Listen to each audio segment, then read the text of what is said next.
I have the honor to welcome you all to the 2023 edition of the annual Africa Day celebration.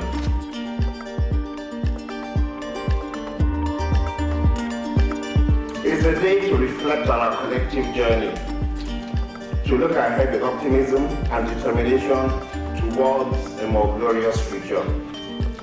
As our esteemed guests may have observed, the structure of this year's event is a clear departure from the usual pomp and pageantry, cultural displays and carnivals that have over the years characterized these annual celebrations in Ottawa. The heads of missions made a conscious decision to use this year's occasion as a meditable platform to draw attention to the issues that will serve to deepen Africa's economic engagement with Canada, especially in the context of the mutual and I dare say largely untapped benefits and potentials that are inherent in the Africa Continental Free Trade Area. The AFCFTA has significant benefits in Africa in helping to expand trade opportunities, boost intra-African commerce, and attract international investments. Surprisingly, these benefits require skills and education.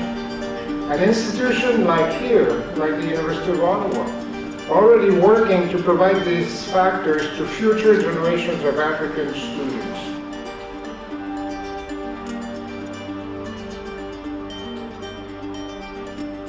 The AFCFTA is an incredibly important tool for implementation of the vision of an integrated Africa as articulated and expressed by our founding mothers and fathers of the Organization of African Unity.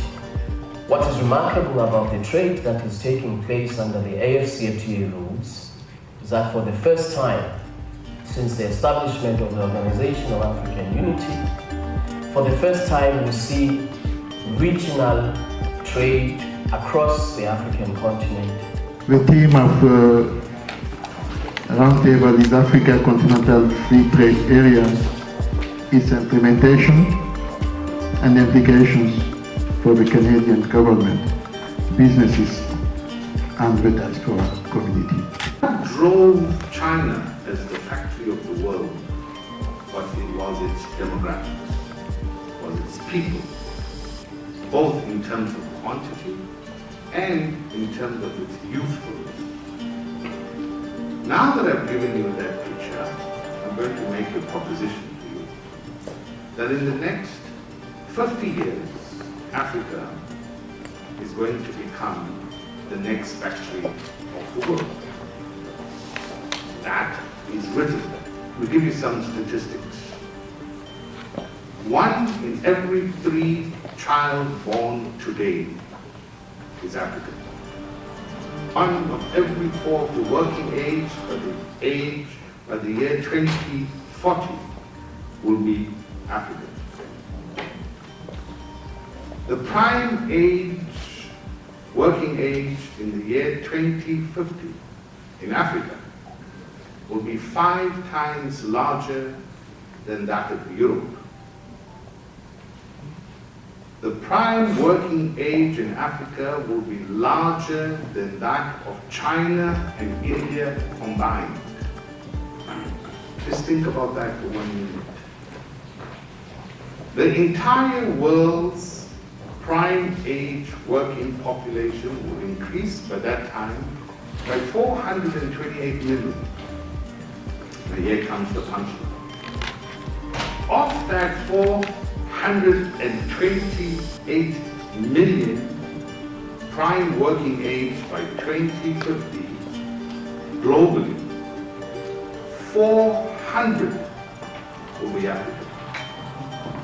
Let's think about that for 1 second. 98% of all net labor growth in the world will be African. So there's a giant that's awakening. A new factory of the world is being created. And we are sleeping through it. But it is coming.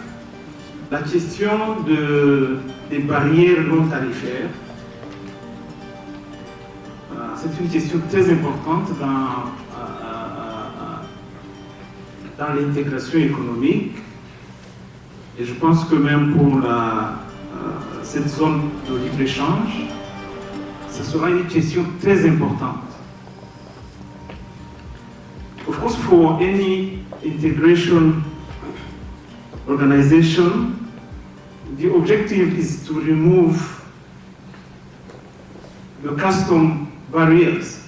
So there is an important architecture that has been created to make sure that in a short term, all these existing non-tariff obstacles are removed.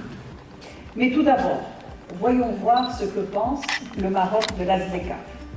Lors du sommet extraordinaire des chefs d'État, we are going to be the factory of the world in the next 25 years. But to do that, we have to have the necessary training in place. We have to have the necessary skill set. In the 1960s, Canada found itself producing a lot of graduates, producing a lot of people, and they couldn't find jobs for them. And they had to decide how to find the necessary skills to support their economy. They formed the community colleges to provide the tradespeople to deal with the lack of people within their economy. We have an African Continental Free Trade Agreement. It's been ratified by 47 countries. But what does it really mean? Does it really mean that when Bafetige wants to buy something from me in Ghana, he can immediately convert his CFA into cedis, or vice versa? If he wants to buy something from Niger, will the CFA be the same as the CFA in Niger? The problem that we have is we need to find an acceptable form of currency to deal with our challenges. Africa should not close their eyes on those challenges. They should face the challenges. We're taking different steps than we have in the past to build our relationship with our African counterparts in many different